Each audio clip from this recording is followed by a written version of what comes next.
Jai Radha Madhava Kunja Bihari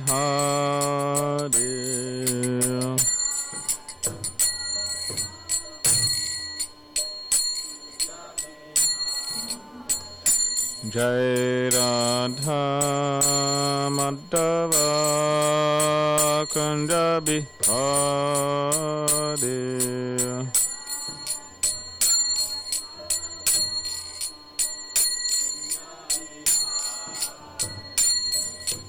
Gopi Janna Vallabha Girivardhari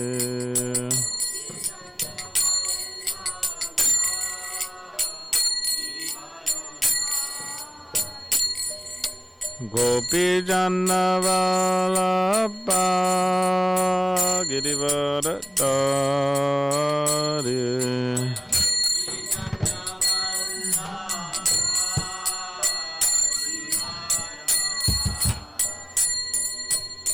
Yashodanandana Braja Janaranjana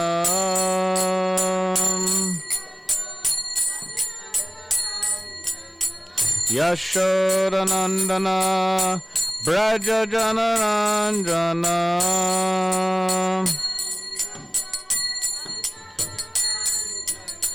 Yamuna Tira Vanachari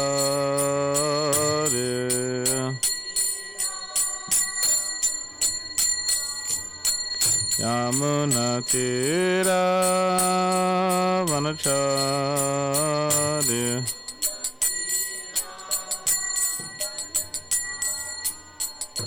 Jai Radha Madhava Kunja Bihari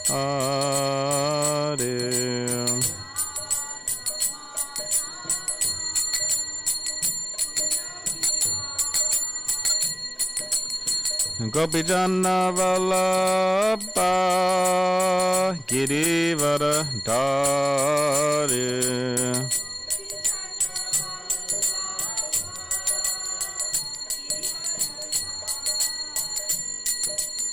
Yashodanandana Braja Janaranjana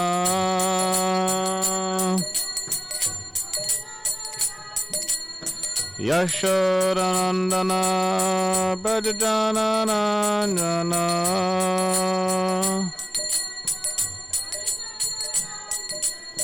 Yamuna Tira Vanachari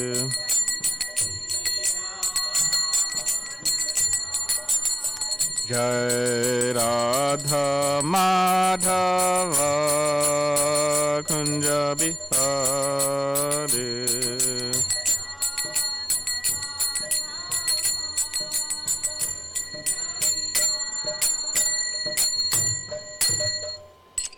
Jai Om Vishnupad Paramahamsa Parivrajacharya Ashtotra Shatashish Madhusvangai Saisi Bhaktivedanta Swami Srila Prabhupada Ki Jai Kantraj srimadbhagavatam Ki Jai. All glories to the Sambhavatis, Hare Krishna. All glories to the Sambhavatis, Hare Krishna. All glories to the Sambhavatis, Hare Krishna.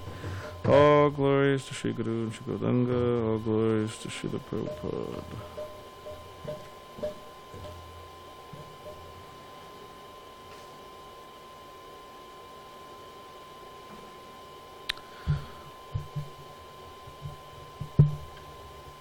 Wow, it finally happened. There's more women than there are men. It finally happened. I can't believe it.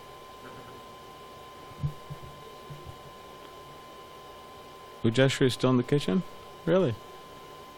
Doesn't look like she's still in the kitchen. Looks like she's right there.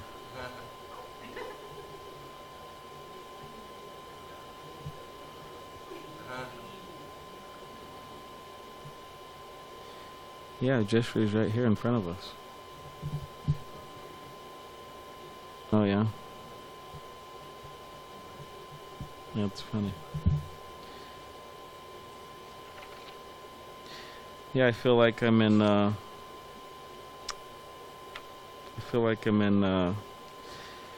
Trying to find the verse here. No, it's not. It's text 20. I feel like I'm in Hong Kong, because in Hong Kong temple, they're all like majority of the devotees are actually women in the Hong Kong temple, and also the persons who manage the temple is also women. So a lot of women. I mean, there's also men there too, but so when I was there. Well, I went there once, but when I was there last time, I'm going to go again with Mukunda, I think, in October. But when I was there, one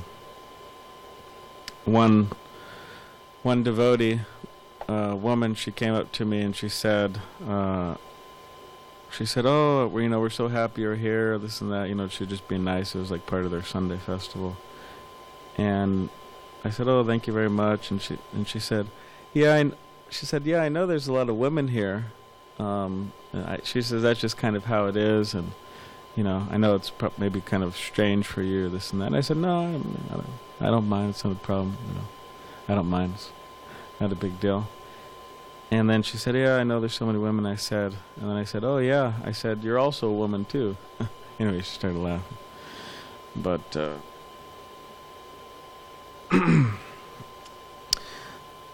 Alright, so 4th canto,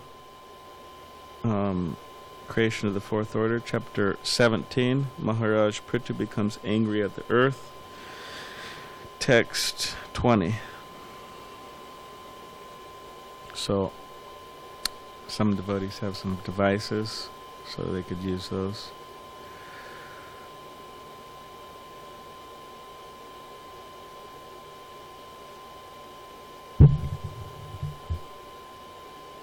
So is everybody ready?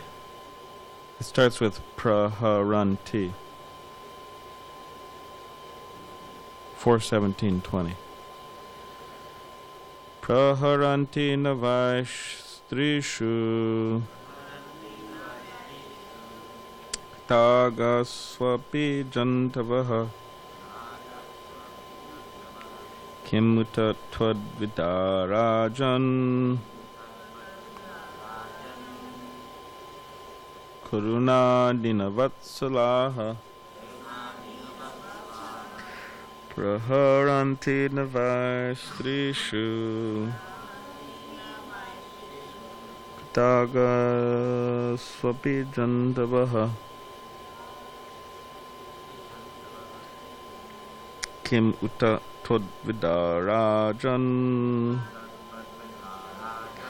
Karuna dinavatsalaha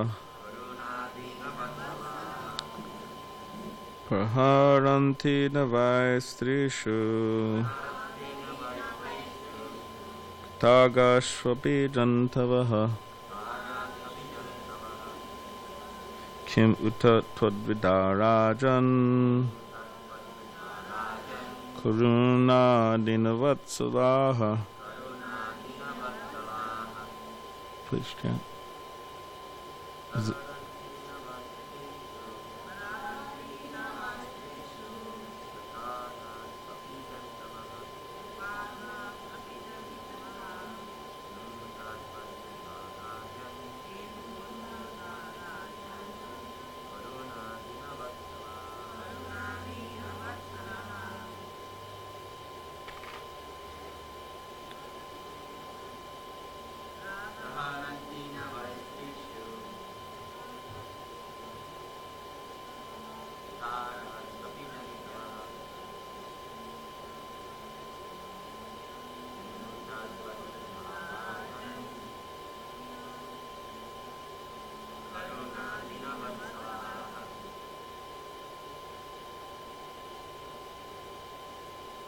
Anybody else like to chant?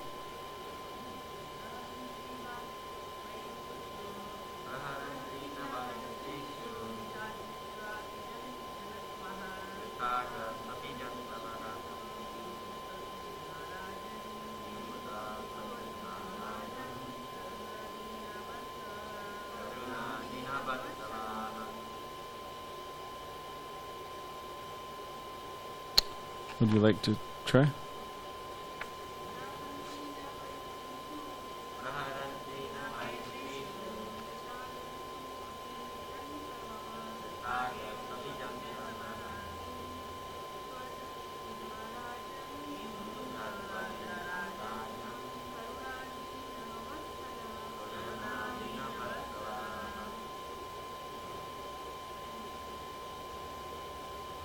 Alright.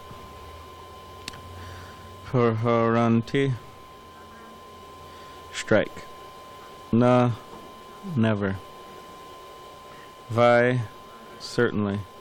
Strishu, women. Krita agashu, having committed sinful activities.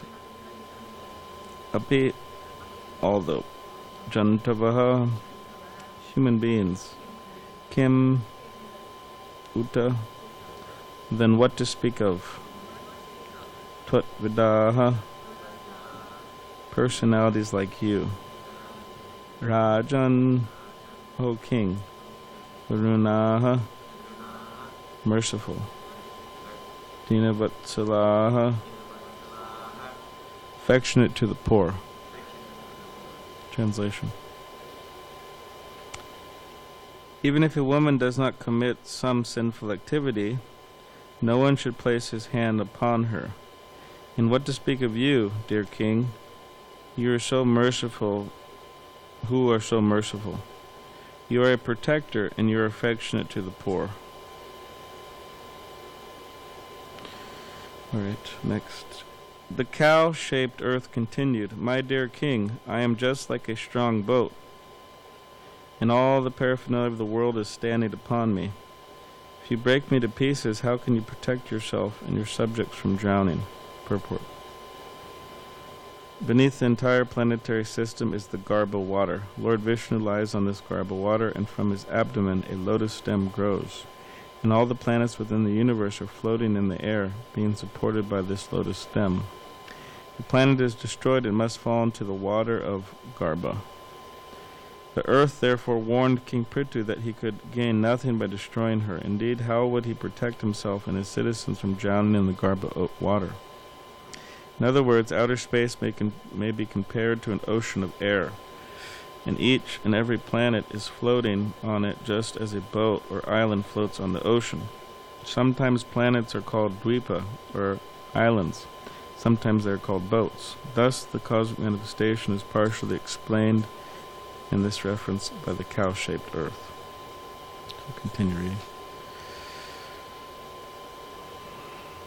King Prithu replied to the earthly planet, My dear earth, you have disobeyed my orders and rulings. In the form of a demigod, you accepted your share of the yajnas we performed, but in return you have not produced sufficient food grains. For this reason I must kill you.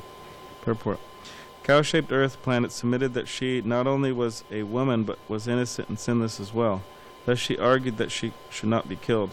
Besides, she pointed out that being perfectly religious-minded, the king could not violate the religious principles that forbade killing a woman. In reply, Maharaj Prithu informed her that, first of all, she had disobeyed his orders. This was her first sinful activity. Secondly, he accused her of taking her share of the yajna sacrifices, but not producing sufficient food grains in return. Although you are eating green grass every day, you are not fulfilling your milk bag so we can utilize your milk. Since you are willfully committing offenses, it cannot be said that you are not punishable due to your assuming the form of a cow. Purport. A cow eats green grasses in the pasture and fills her milk bag with sufficient milk so that the cow herdsman can milk her. Yajnas are performed to produce sufficient clouds that will pour water over the earth. The word payaha can refer both to milk and to water. As one of the demigods, the earthly planet was taking her share in the yajnas. That is, she was eating green grass. But in return, she was not producing sufficient food grains. That is, she was not filling her milk bag. Prithu Maharaj was therefore justified in threatening to punish her for her offense. You have so lost your intelligence that despite my orders, you do not deliver the seeds of herbs and grains formerly created by Brahma and now hidden within yourself. Purport. While creating all the planets in the universe, Lord Brahma also created the seeds of various grains, herbs, plants, and trees. When sufficient water falls from the clouds, the seeds fructify and produce fruits, grains, vegetables, etc. By his example, Prithu Maharaj indicates that whenever there is a scarcity in food production, the head of the government should take steps to see why production is being held up and what should be done to rectify the situation. One last text. And now with the help of my arrows I shall cut you to pieces, and with your flesh satisfy the hunger-stricken citizens, who are now crying for want of grains. Thus I shall satisfy the crying citizens of my kingdom. Purport. Here we find some indication of how the government can arrange for the eating of cow flesh. It is here indicated that in a rare circumstance, when there is no supply of grains, the government may sanction the eating of meat. However, when there is sufficient food, the government should not allow the eating of cow's flesh just to satisfy the fastidious tongue. In other words, in rare circumstances, when the people are suffering for want of grains, meat eating or flesh eating can be allowed, but not otherwise. The maintenance of slaughterhouses for the satisfaction of the tongue and the killing of animals unnecessarily should never be sanctioned by government. As described in a previous verse, cows and other animals should be given sufficient grass to eat. If despite a sufficient supply of grass, a cow does not supply milk, and if there is an acute shortage of food, the dried-up cow may be utilized to feed the hungry masses of people. According to the law of necessity, first of all, human society must try to produce food, grains, and vegetables, but if they fail in this, they can indulge in flesh eating, otherwise not. As human society is presently structured, there is sufficient production of grains all over the world. Therefore, the opening of slaughterhouses cannot be supported. In some nations, there is so much surplus grain that sometimes extra grain is thrown into the sea, and sometimes the government forbids further production of grain. The conclusion is that the earth produces sufficient grain to feed the entire population, but the distribution of this grain is restricted due to trade regulations and a desire for profit. Consequently, in some places there is scarcity of grain, in others profuse production. If there were one government on the surface of the earth to handle the distribution of grain, there would be no question of scarcity, no necessity to open up slaughterhouses, and no need to present false theories about overpopulation.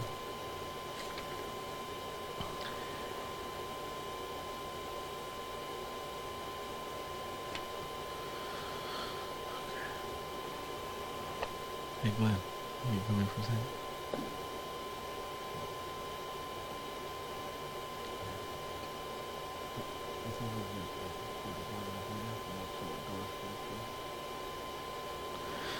Om Jnanatimirandasya Gananjana Shalakaya Chakshudanmalitam Nena Tasmai Shri Gurave Namaha Mukam Kridavachavam Pangam Langayate Girim Yakripatamaham Vande Shri Gurun Dinitananam Vancha Kutribhishcha Kripa Sindhu Bhyevacha Patitanam Pavanebhyo Vaishnavebhyo Namo Namaha Shri Krishna Chaitanya Prabhu Nityananda Shri Advaita Gadadhara Shivasari Gaura Bhaktivinoda Hare Krishna Krishna Krishna Hare Hare Hare Rama Rama Rama Hare Hare.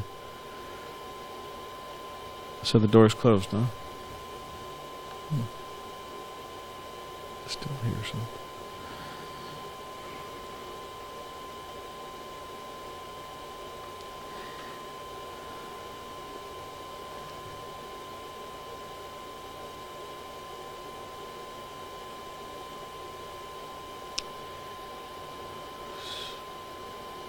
In the Bhagavad Gita, there is a shloka talking about sacrifices. You know that one? Yagya.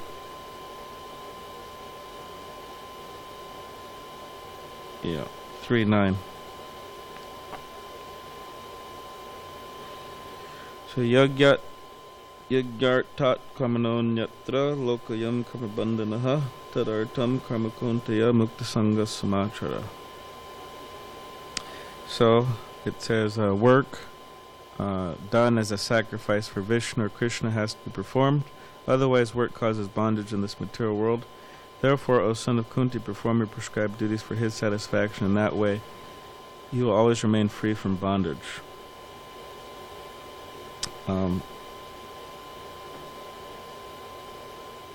So, yeah, we have to work. That is part of our part of the package. You know, entering the material world, one has to work. But the idea is to work in such a way as we work for Krishna. So here it's mentioning different yagyas. So the king is saying that we have performed our yagyas, but you are not, he's talking to Mother Earth, but you are not providing the sufficient necessities for the citizens, even though we performed our yagyas. So, yeah, there's an idea that by performing yagya, one is bestowed, like in the next verse it says, in the beginning of creation, the Lord of all creatures sent forth generations of men and demigods, along with sacrifices for Vishnu, and blessed them by saying, "Be thou happy by this yagya sacrifice, because its performance will bestow upon you everything desirable for living happily and achieving liberation." So there's an idea of performing yagyas or sacrifices for the pleasure of Krishna, and it's a reciprocation that the souls have with Krishna.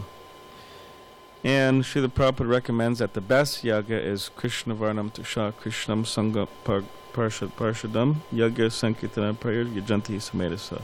So he's talking about chanting of the holy names. That's the best sacrifice for this particular age. And it says that intelligent persons engage in it. So,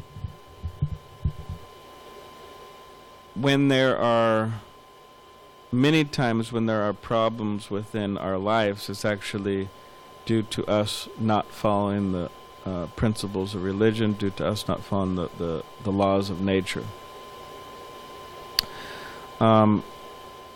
Just like Mother Earth, here she was upset. And why was she upset? She was upset because the previous king, King Vena, everything was just a complete chaotic condition. So she was upset, and she wasn't providing the necessities because of that. So sometimes, due to too much sinful activity, things in nature become imbalanced. Just like it becomes too hot, it becomes too cold, etc. This is all considered to be sinful reactions. Just like the desert says that desert life, people who live in the desert are actually, it's considered an impious place to live, or like a sinful place to live, a desert. Or for Las Vegas, right in the desert. Of course, we have a temple there, and all glories to the devotees. But so these are all different reactions. And here Srila Prabhupada, the verse, and Srila Prabhupada makes the point in the purport. They're talking about Prithu Maharaj is saying that I shall, with the help of my arrows, I shall cut you to pieces, and with your flesh satisfy the hunger of the stricken citizens who are now crying for want of grains. So Prabhupada talks about the killing of animals and eating of flesh and slaughterhouses and all these different types of things.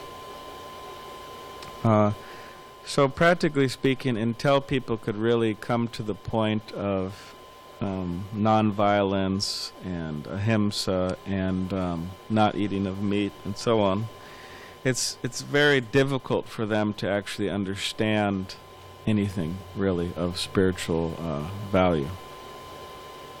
Srila Prabhupada would criticize over and over and over again the Christian population who doesn't follow the principles of not eating meat. He would criticize them all the time, and he would make the point that there's the Bible Belt in America, and you don't have the Bible Belt in New Zealand, huh? No Bible Belt in India. They kind of have a Bible Belt in India, actually. It's called South India. It's becoming like a Bible Belt. But I don't think it's as strong as America. America's... So Bible Belt means it's a huge population of Jesus followers. And and if you look carefully, so many of the main slaughterhouses of America are in that area where this Bible Belt is. Means a lot of them are eating meat. You know, the Christian, a lot of this. So this is a problem because it actually is extremely violent. I mean, we all know, we don't have to get too much into it, but it's just wrong. And Prabhupada would criticize it over and over and over again, and it really stunts a person's consciousness to such a degree that it becomes difficult for them to be compassionate or really understand anything about spiritual life. So therefore, when Srila Prabhupada would meet with these different Christian groups, he would tell them that. He would get right into it. He would say, you should stop eating meat.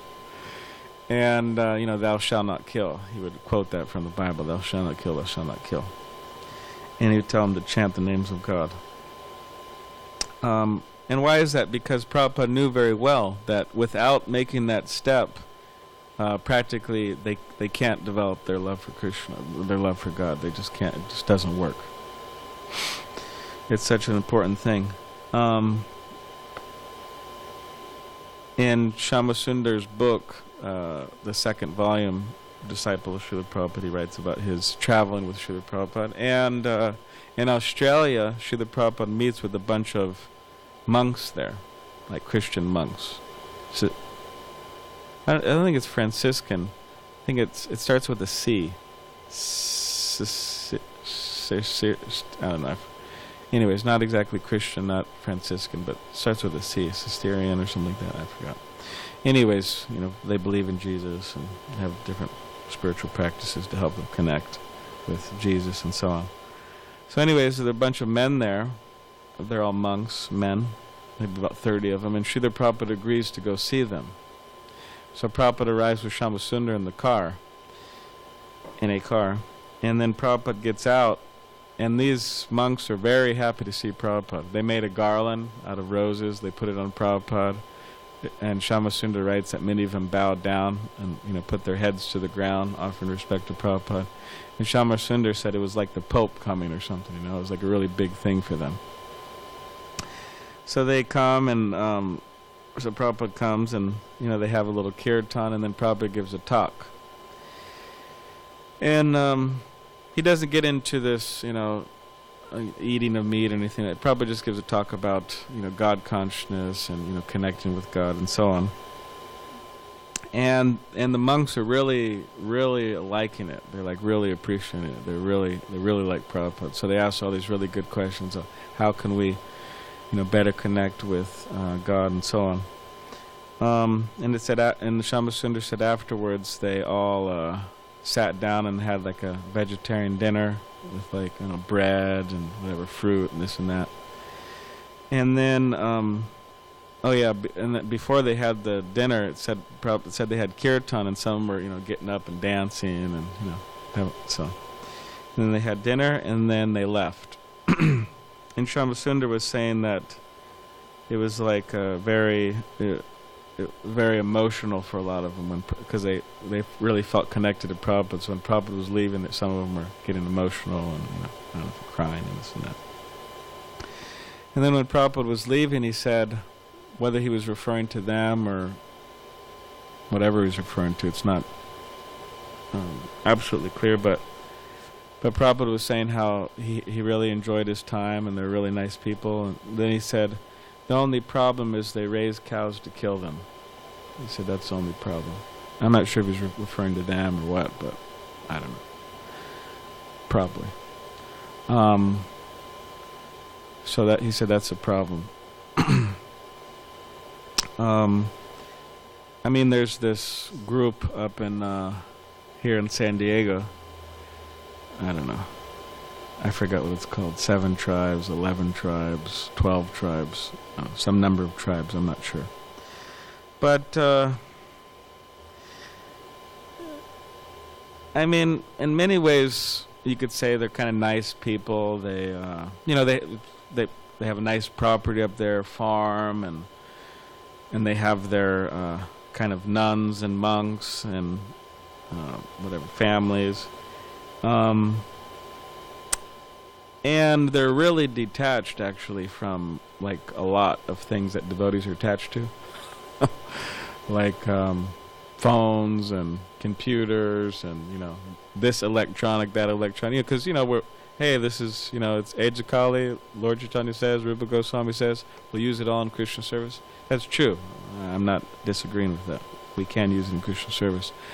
But they take it to such a degree that they're just like really detached from it. Like your phone is taken away. Like if you live on the property, you don't use a phone, and you don't use a computer, and you don't use anything like that.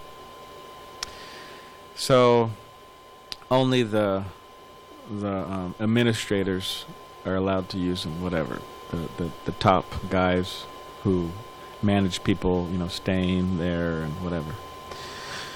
Other things like that. So, and I don't know about the electricity. I think they have electricity. Maybe not. But, so yeah, they're all living there, and they'll get together every morning, and they sing songs about, Jesus Christ, and different songs. And all the men, for whatever reason, they grow big beards. I'm not exactly sure why. The women don't grow beards. Just joking. But yeah, in many ways, they're nice people. But yeah, they eat meat. I mean, they're not ashamed of it, and it's just part of their religion, and that's just, that's it. That's what they do. And it's not frowned upon at all. We had one devotee couple here, a girl and a boy. This was like many years ago, like 10 years or more. And they're very nice people, American, fair skin Americans. And they were interested in Krishna consciousness, and they were coming around, this and that. And we were actually in a play together. I was in a play with them, like a drama. I was Lakshman in Ram Leela. So like here, there's this picture here. So there's Sita, and then there's Ram, and then behind Sita and Ram is Lakshman, the brother. Of course, I do a lousy Lakshman, but Lakshman is really bad. But so I was Lakshman, and his name was John, I think. His name, he was Ramchandra, and he was pretty good Ram, actually, kind of strong and whatever, young and handsome, whatever. And she was Sita, and she was also good Sita. I was bad Lakshman. So we're in this play together. It was a good play, and we had a fun time. We did it out at the park, actually, part of the Ram Vijay festival, or where we burn Ravana. So, anyways, I was also Balarama at a Janmashtami one time. It was like really bad, but that was really bad. But Krishna Kumar, our old buddy Krishna Kumar, he's in New York, wherever he is, but he was Krishna, and Balaram, I was Balaram. And a bunch of people were here, and we had our drama, and we came in from the side doors here, and we were all dressed up, and this was like a few years, maybe 5 years ago. I really didn't want to do it, but my friend encouraged me to do it. He pretty much pushed me, Giraj Gopal. So, but now I don't have anybody to push me, so I'm not going to do it. And I don't like acting anyways. I like dramas, but not acting. So they were nice people, and yeah, they're really enthusiastic and into it. And then one day, we go into the lobby here. I went to the lobby, and then there was a mridanga like this, a drum, and then there was some kartals, I think, and then there were some pictures of Krishna, and then there was whatever. I think there was maybe little Jagannath Baladev Subhadra Murti or something. And then they left a note. Those two people, they left a note. They said, "Oh, you could give we're not going to be coming to the temple anymore, and the drum could be given to Bhakta Bronson," which I didn't hold on to. We just gave it to the temple, but it'd be given to Bhakta Bronson, and you could do whatever you like with the other things. We're not going to be coming around anymore. And I'm not sure if they told us where they're going, if they're going to join this group or that group, but they joined 7 or 11 or 12 tribes or whatever it is up in Escondido. They joined that group.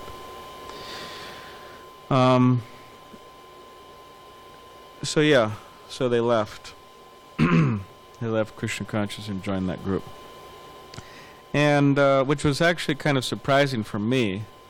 But also looking back on it, it's surprising that they wanted to join that group.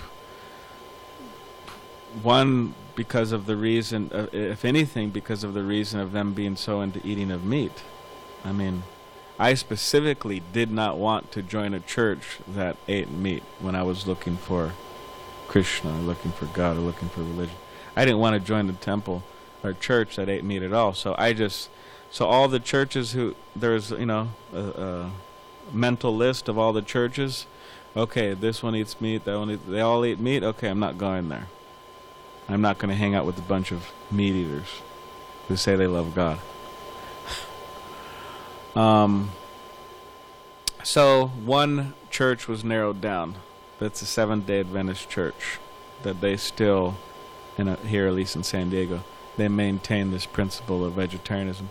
And even then, it's kind of like, I asked one of their elder members, a senior lady there, and I said, so, is it really encouraged to, can you still be a member, like a practitioner, if you eat meat, this and that?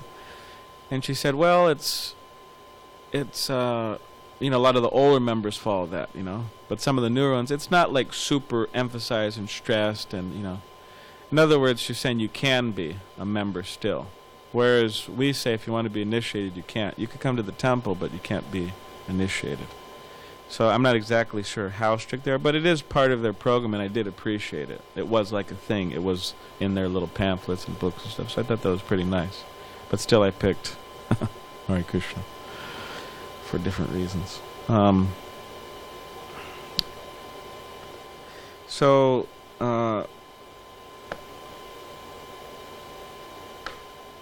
So yeah, the eating the meat is actually, out of all of the principles one could break, that is considered to be the most sinful one. The 4 principles. Eating the meat is the most sinful one. I mean, some devotees quote, which, I don't know, take it with a grain of salt. I mean, people say Prabhupada said so many things, but in some ways it makes sense. But devotees quote, and we could try to find it and look it up, but some devotee went away and he was, being a nonsense and just, forgetting Krishna. So then devotees asked Prabhupada that, Prabhupada asked the devotees, does he still eat meat, or is he eating meat? And then devotee said, no, he's not. And then Prabhupada said, okay, he's still my disciple. Prabhupada saying, indicating that if he's eating meat, then yeah, how can I have such a disciple like that? So it is one of the most sinful. And then unfortunately, a lot of the Indian people, they come from India, the Holy Land, where traditionally cow eating is just absolutely abominable. I mean, only the lowest of the low eat cows.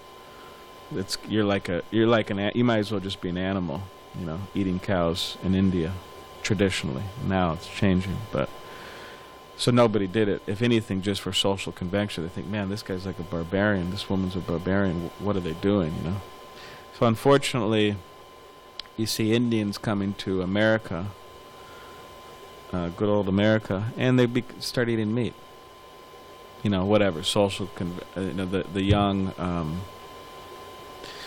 The young boys going to college, UCSD, and he's hanging out with his American friends or something. They go to In-N-Out, which is also kind of another weird place, because on In-N-Out, but on the bottom of the cup, you don't have to go there to investigate this, but on the bottom of the cup, there's a quote, John 3:16, I think.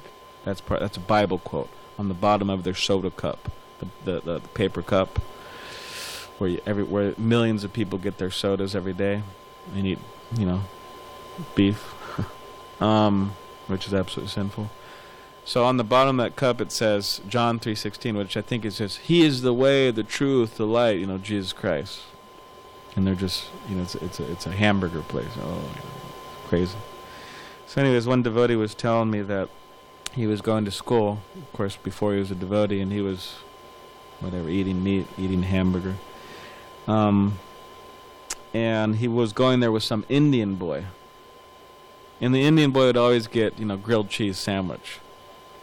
Grilled cheese, grilled cheese, grilled cheese, grilled cheese, grilled cheese. And then eventually he said, I'm hanging out with my friends here. And then he started getting, cow flesh, eating like that. Bad association. But yeah, whether they're, but also older people too, older Indians, they come and they older men and women. Oh well, a little fish, little chicken, and then eventually cow flesh. It's horrible. I was out with my father. Anyways, he was here in town, and I was out there. We're out there at Mission Beach, but hanging out with them there and a little bit, just for an hour or two. We're walking around. But I saw this Indian family walk up to this Mexican food restaurant. Anyways, Mexico, they eat it. Somehow or other, people from Mexico are super pious and super religious and super nice, actually, like really nice people in general. But somehow or other, they eat a lot of meat there. But anyways, so I saw this Indian family, and they go up to the Mexican food restaurant. And yeah, I mean, what can they be eating there?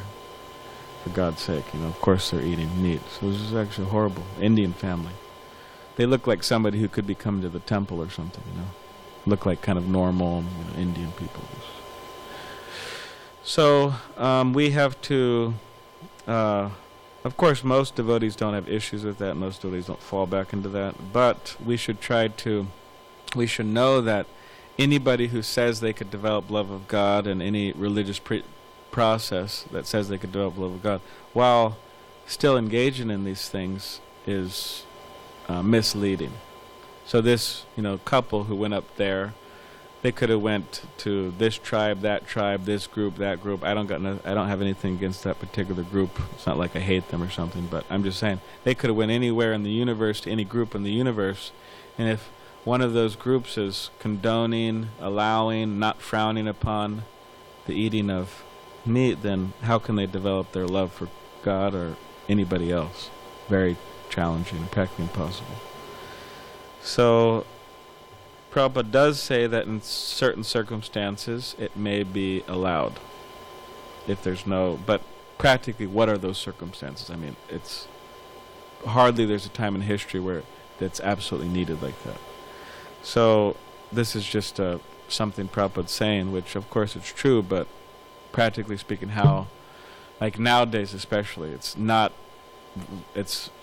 necessary at all. The whole world, it's not necessary. So, of course, we're not, vegetarians, and we are, but we're not vegetarians in the sense that that's the end goal. The end goal is Krishna prasadam, offering food to Krishna and taking the remnants. But this is a good step for people, and we could try to encourage people to take this step, but also encourage them to become devotees, which they offer things to Krishna, everything to Krishna. Alright, so does anyone have any questions or comments?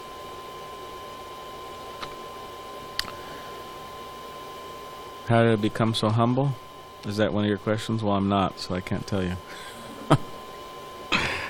They asked Radhanath Swami, how did you become so humble? Or how do you become humble? And Maharaj said, you know what he said?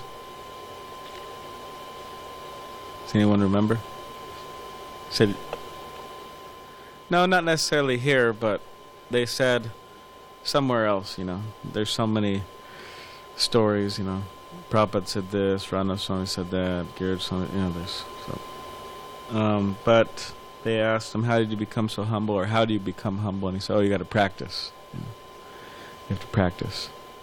So therefore we offer obeisances upon entering and leaving the temple. We offer obeisances to Krishna, to Vaishnavas, to Prabhupada. We chant somebody's name for 2 hours a day. That's pretty humbling. So, yeah. Anyways. Alright, does anyone have any What's for breakfast? Not burritos. It's Ekadashi. So what will be for breakfast? I'm not sure. Maybe quinoa, vegetables. Yeah. How long are we doing Julan Yatra for? We're doing it until Balaram's appearance day, which is Wednesday. So that's Sunday, Monday, Tuesday, Wednesday. That's it. So, and we don't do it in the evening on Balaram's appearance day because it's kind of, at least I would think it is, I would suspect, or it makes sense, at least from a logical point of view, that's kind of rasa bas, means mixing. Rasa bas in the Nectar Devotion says mixing of mellows or mixing of relationships or exchanges that are just not compatible. Like, for example, you put chilies in your sweet rice, doesn't really mix well. Or if you put, you take your sabji and you put it in a bowl and then you pour hibiscus juice in it, it doesn't really mix, or whatever. We could go on and on and on. So maybe we'll come up with one more. You take your, I don't know if I can come up with one more. You take your chutney, which is spicy, and you take your chutney, which is your apple chutney with big chunks of apple in it, which is spicy and sugary, and then you put it in your water, to drink or something. It just doesn't really mix. It's kind of weird. People think, oh, what's wrong with this person? So there are certain things that just don't mix. Like, for example, at least logically, I'm thinking that if we're swinging Radha and Krishna on Balaram's appearance day, there's Krishna and Radharani, and then there's Balaram. If they're like, of course, they're together, but they're separate. It's, when Krishna's out there dancing with the gopis, Balaram's not there, by the way. He's just not there, because, Krishna's thinking, oh, this is my elder brother, and, he gets kind of embarrassed, kind of shy, like, which is weird. It doesn't make sense. So we won't swing on Balaram's appearance day. It's a whole separate kind of thing going on. In the morning, yes. And Prabhupada said about, somebody asked him, what is the relationship between Radharani and Balaram? That's what somebody asked. And Prabhupada didn't like the question. He said, that's not a good question. He didn't like it. They're separate, they don't really mix, actually. So. Is it a humble one? A humble request? Okay, that's okay. Okay.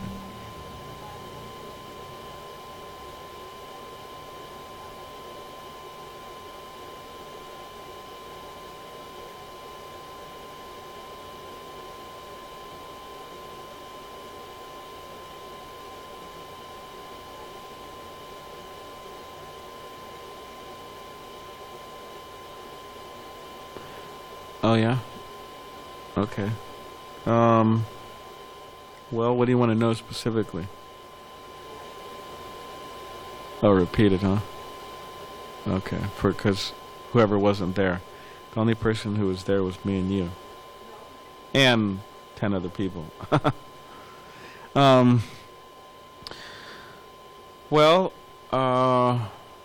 yeah, we should have relationships with devotees, and the relationships should be Dadati pratigranati guyamaikati prachiti bhunkte bhojate chaiva shadvidhim pratilakshanam. So they should be, it says there's 6 loving exchanges. So giving prasad, accepting prasad, giving gifts, accepting gifts, revealing one's mind and to a person. That doesn't necessarily always mean telling someone your problems.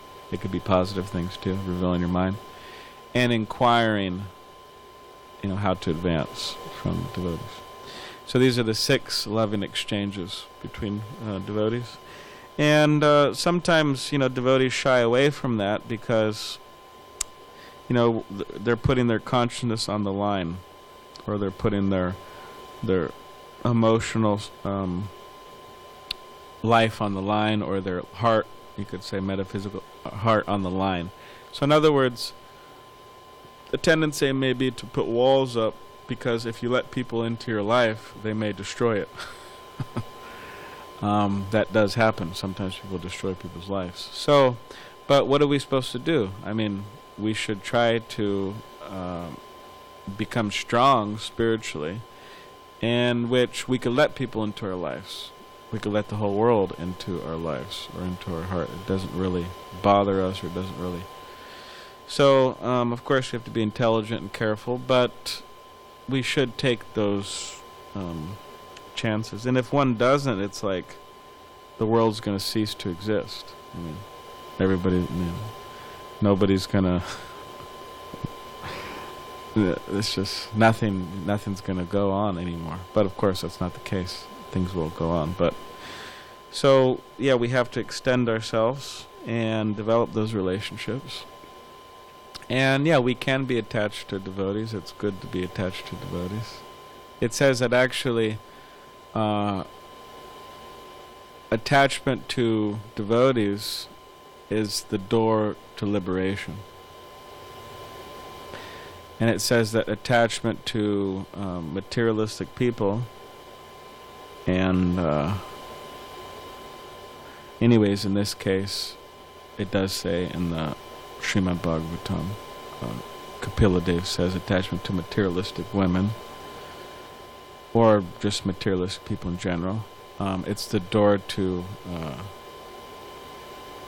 darkness, door to like hell, you could say hellish life. So, so we want attachment to devotees, and materialists actually. I mean, if we really get, really analyze their consciousness, I mean, it's actually it's not really that good, and it's not that great. So, in other words, we should really closely associate with them. Which means what they think, what they listen to, how they behave, what they write, what they say, what they sing. Just, it's all in a category of like, we shouldn't get involved, because it actually will destroy our intelligence, and our desire for Krishna consciousness will also be destroyed by that association. So instead of our instead of our intelligence being destroyed and our desire for Krishna consciousness being destroyed by bad association, because that's exactly what happens.